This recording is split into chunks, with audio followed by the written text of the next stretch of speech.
विभीषण रावण से तिरस्कार पाकर चल दिया रामादल की ओर। विभीषण राम भक्त विभीषण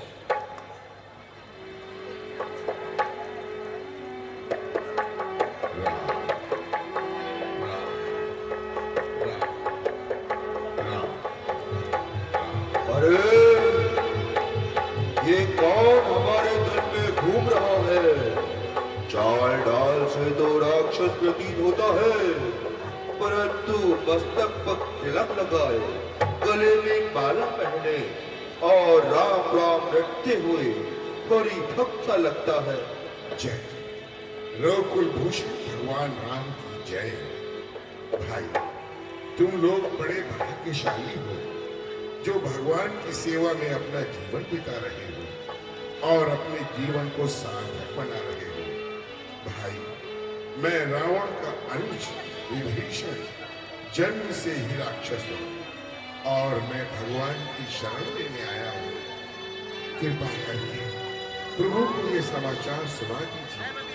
यदि वे मुझे आश्रय ना देना चाहते तो मैं यहाँ से चला जाऊंगा। अच्छा, तुम यहीं ठहरो, मैं अभी आता हूँ। जैसी आज्ञा। जय श्री राम। महाराज, रावण का भाई विभीषण आपसे मिलना चाहता है। सुग्रीव जी, तो इस विषय में आपकी क्या सम्मति है? महाराज, यद्यपि शील स्वभाव है, परंतु वे भी राक्षस है। निशाचरों की माया कुछ समझ में नहीं आती प्रभु। संभव है इसमें कोई कपट हो, इसलिए मेरी सम्मति में उसे बांध कर रखना चाहिए। जामवंत ने कहा, हाँ प्रभु, शत्रु पर विश्वास करने में कोई बुद्धिमानी नहीं है। परंतु जामवंत जी, मैं आपके वचनों का आदर करता हूं, परंतु अपनी प्रतिज्ञा तोड़ते हुए डरता हूं। यदि कोई ब्रह्म हत्या करके भी मेरी शरण में आएगा तो अवश्य ही आश्रय पाएगा। धन्य है प्रभु, आपकी प्रतिज्ञा धन्य है। मित्र हो शत्रु हो, इसकी कुछ नहीं पहचान है। जो शरण में आ गया उसका ही बस कल्याण है। चलिए हनुमान जी, और विभीषण जी को आदर सहित ले आइए। जय श्री आज्ञा प्रभु। जय श्री राम। जय श्री राम। आइए, आइए विभीषण जी, प्रभु ने आपको याद किया है।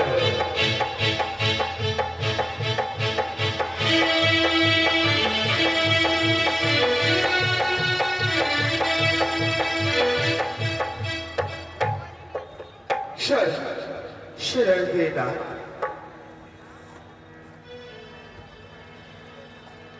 कहिए राम, भक्त शिरोमणि विभीषण, तुम इतना क्यों घबरा रहे हो? आखिर किस भय के कारण घबरा रहे हो?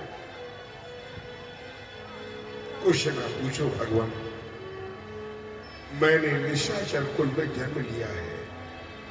रावण का भाई हूं। राक्षसी स्वभाव के कारण मुझे पाप प्यारा है। मैंने कोई शुभ कार्य भी नहीं किया है, किंतु नाथ, आप तो संसार के दुख दूर करने वाले हैं। शरणागत की रक्षा करना आपकी प्रतिज्ञा है। यही सब सुनकर मैं आपकी शरण में आया हूं। अब मेरा उद्धार कीजिए, मुझे अपनी सेवा में ले लीजिए प्रभु। हाँ हाँ, क्यों नहीं। विभीषण जी, तुम निश्चिंत रहो, परंतु ये तो कहो कि परिवार से क्यों मुंह मोड़ा? भाई के साथ किस लिए छोड़ा? हे नाथ, नरक का वास अच्छा है, परंतु दुष्ट का पास अच्छा नहीं। जो कुरीति पर चलने वाला है, जिसको दुराचार और व्यभिचार ही प्यारा है, धर्म को भूलकर अधर्म के मार्ग पर जा रहा है, उससे तो पृथक रहने में ही जीव की भलाई है प्रभु। क्या पृथक। तुम्हारा मतलब रावण से है? हाँ महाराज, मैंने उसे अनेक प्रकार से समझाया, ऊंच नीच दिखाकर सत्य मार्ग पर भी लाना चाहा, परंतु उसके नाश के दिन समीप आ रहे हैं, इसीलिए उसे अनाचार भा रहे हैं। विभीषण, ठीक कहते हो। तुमने लोभ, मोह, अभिमान आदि सभी चीजों को जीत लिया है। तुम अनाचार से बचकर सत्य मार्ग पर चलने वाले हो। तुम्हें किसका भय है? हे नाथ, इस पर आपकी कृपा हो जाती है। उसे त्रिलोक में डराने वाला कौन है? जिस दीपक को आप जलाते हैं, उसे बुझाने वाला कौन है? विभीषण, जब तुम माता पिता, भाई बहन, स्त्री पुत्र और घर बार का त्याग करके हमारी शरण में आ गए, तो तुम्हें कोई कष्ट न सताएगा। यदि समस्त ब्रह्मांड भी तुम्हारा दुश्मन बन जाए, तो भी तुम्हारा बाल बाका न हो पाएगा। जय कौशलाधीश महाराज रामचंद्र जी की जय। त्रिलोकीनाथ भगवान राम की जय। अच्छा लंकेश, अब तुम्हें जो अच्छा लगे वही वर मांग लो। क्या कहते हो नाथ? लंकेश कहकर मुझे क्यों लज्जित कर रहे हैं?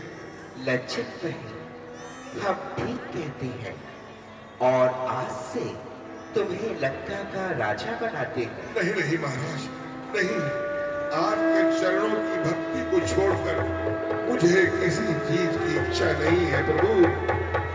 ये हम जानते हैं, परंतु लंका का राज्य हम तुम्हारी इच्छा से नहीं, अपनी इच्छा से देते हैं। और प्रभु श्री राम ने विभीषण का राज तिलक किया। धन्य हो महाराज, जो संपदा महादेव जी ने रावण के 10 शीश बलिदान करने पर दी थी, वो आपने विभीषण को केवल शरण आने पर दे दी। हनुमान जी, भक्त को हम क्या दे सकते हैं? भक्त के ऋण से तो हम कभी भी उऋण नहीं हो सकते। बोलो भगवान राम की जय। अच्छा सुग्रीव जी, अब ये विचारना चाहिए, ये अथाह सागर किस प्रकार पार उतारा जाएगा? महाराज, इस भयंकर सागर को पार करना तो बड़ा ही दुर्लभ प्रतीत होता है।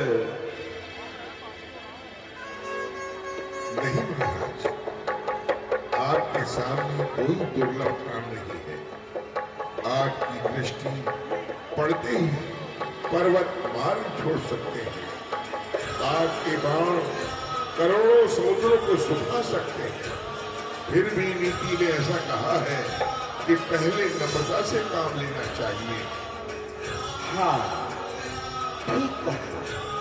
पहले स्तुति करके समुद्र देव से मार्ग छोड़ने की प्रार्थना करनी चाहिए। करहु प्रणाम जलधि जस लेहु, मांगहु पंथ कृपा कर देहु।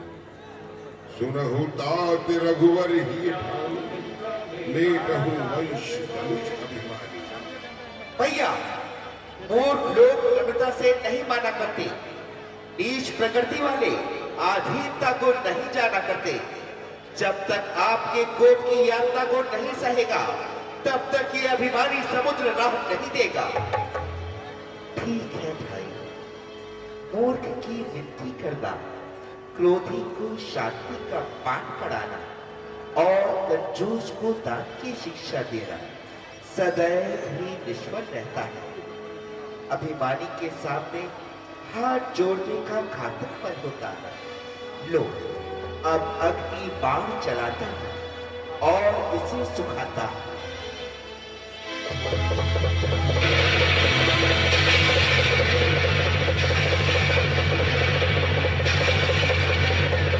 रक्षा, रक्षा, नाथ, रक्षा, रक्षा, रक्षा प्रभु, रक्षा, हे दया सिंधु रक्षा।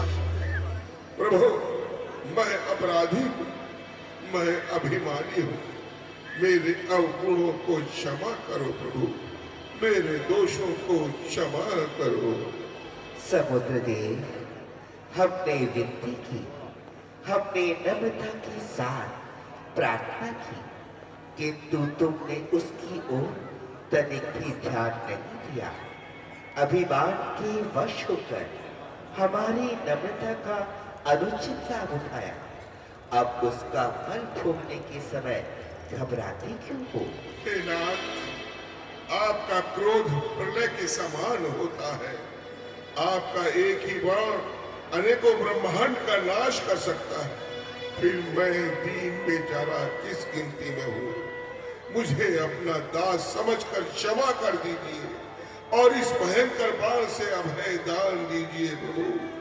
अच्छा, हम तुम्हारी नम्रता पर प्रसन्न हुए, परंतु अब ऐसा उपाय बताओ कि अथाह सागर पार हो जाए।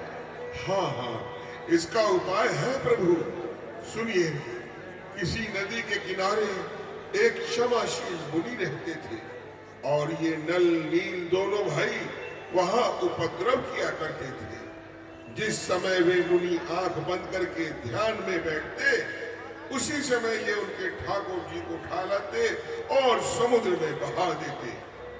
मुनि ने क्रोधित होकर ये श्राप दिया इन्हें कि तुम जो भी वस्तु समुद्र में डालोगे वो ऊपर ही तैरेगी और वहीं स्थिर रहेगी। इसलिए नाथ, आज्ञा दीजिए कि सब वानर बड़े बड़े पत्थर उठाकर लाएं और नल नील उन्हें अपने हाथों से समुद्र में डालते जाएं। इस प्रकार पुल तैयार हो जाएगा और सेना को पार होने का मार्ग मिल जाएगा प्रभु। हाँ, उपाय तो ठीक है, किंतु धनुष पर आया हुआ बाण भी तो खाली नहीं जाएगा। ये किसी ना किसी को अवश्य ही निशाना बनाएगा। अच्छा महाराज, यदि ऐसा ही है तो इस बाण को पश्चिम दिशा में छोड़ दीजिए और उस ओर जो हिंसक राक्षस रहते हैं, इससे उनका संहार कीजिए। अच्छा, तो लो।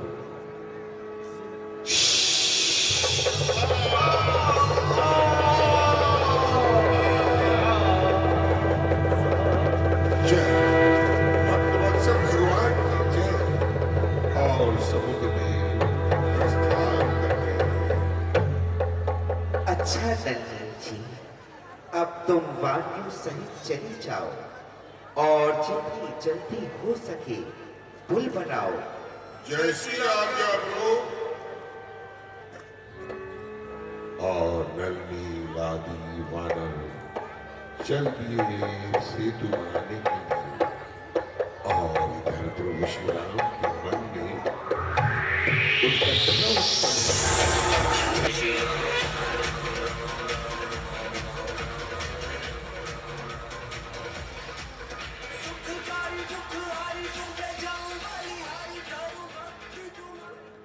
प्रभु श्री राम ने सुग्रीव से कहा, सुग्रीव जी, ये भूमि बड़ी रमणीक है। समुद्र तट होने के कारण स्थान भी पवित्र है। हम यहाँ शिव मंदिर की स्थापना करेंगे। महादेव जी का पूजन करके लंका पर चढ़ाई करेंगे। लेकिन सुग्रीव जी, बिना पत्नी व पंडित की स्थापना कैसे होगी? और यहाँ आसपास सिवाय रावण के और कोई प्रकांड पंडित नहीं। अतः सुग्रीव जी, हनुमान जी के द्वारा रावण को बुलवाइए। जैसी आज्ञा महाराज। हनुमान जी, आप जाइए और विनम्रता पूर्वक महाराज रावण को प्रणाम करके सीता सहित लेकर आए। जो आज्ञा। जय श्री राम। जय श्री राम। जय श्री राम।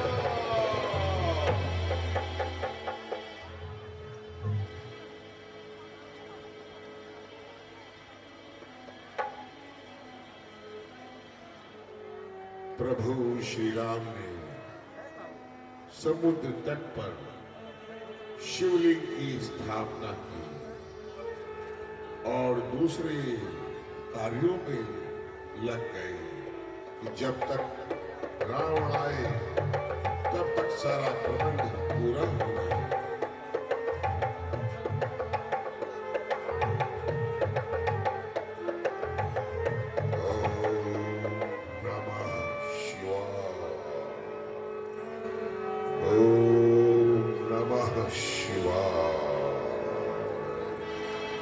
रावण, प्रकांड पंडित रावण, वो जानता था कि बिना पत्नी के यज्ञ पूरा नहीं हो सकता, इसलिए वो सीता को स्वयं साथ लेकर आया। रावण को समक्ष पाकर राम ने उन्हें प्रणाम किया। प्रणाम लंकेश।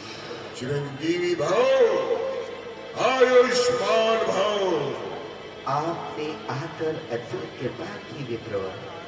आइए अपना स्थान ग्रहण कीजिए। अवश्य, ये तो मेरे शिव का स्थापना है और शिव की स्थापना के लिए मैं कहीं भी जा सकता हूं।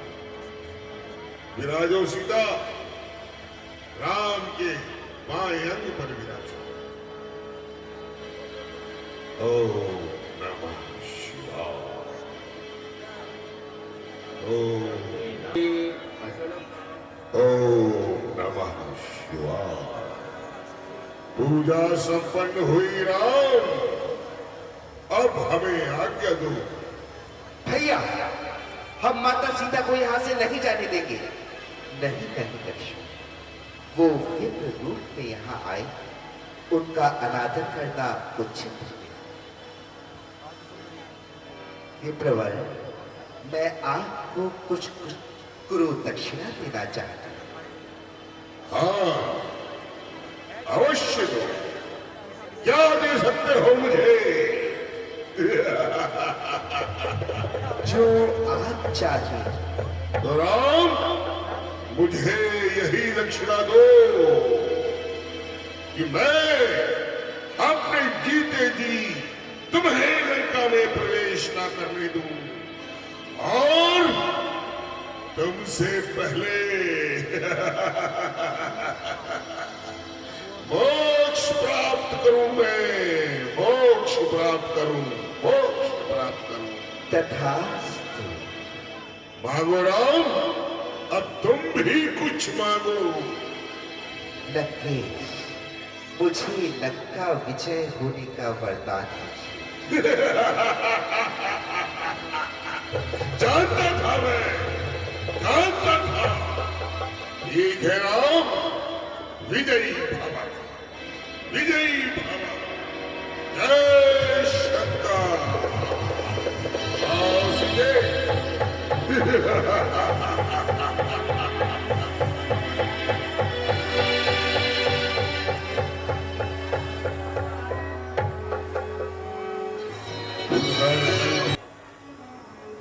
नल नील ने आकर सूचना दी कि महाराज सेतु तैयार है।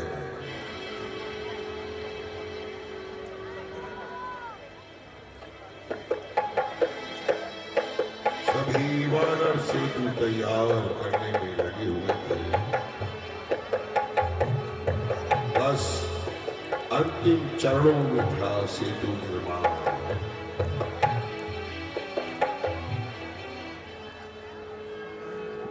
हमारे बीच गुड़गावा से श्री नवीन जी गोयल, संयोजक पर्यावरण समिति भारतीय जनता पार्टी के प्रदेश के संयोजक हैं। हम सब के बीच गुड़गांव से यहाँ पर पहुंचे हैं। उनके साथ श्री गगन जी गोयल और सुमित जी गोयल वो भी उपस्थित हैं। रामलीला उत्सव कमेटी श्री नवीन जी गोयल गगन जी और सुमित जी का अभिनंदन करती है।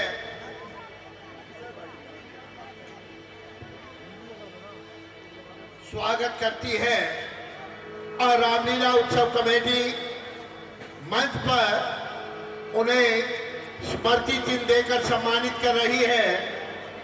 श्री नवीन जी गोयल, प्रदेश संयोजक पर्यावरण समिति भारतीय जनता पार्टी। एक बार जोरदार तालियां हो जाए मेहमानों के लिए, यजमानों के लिए।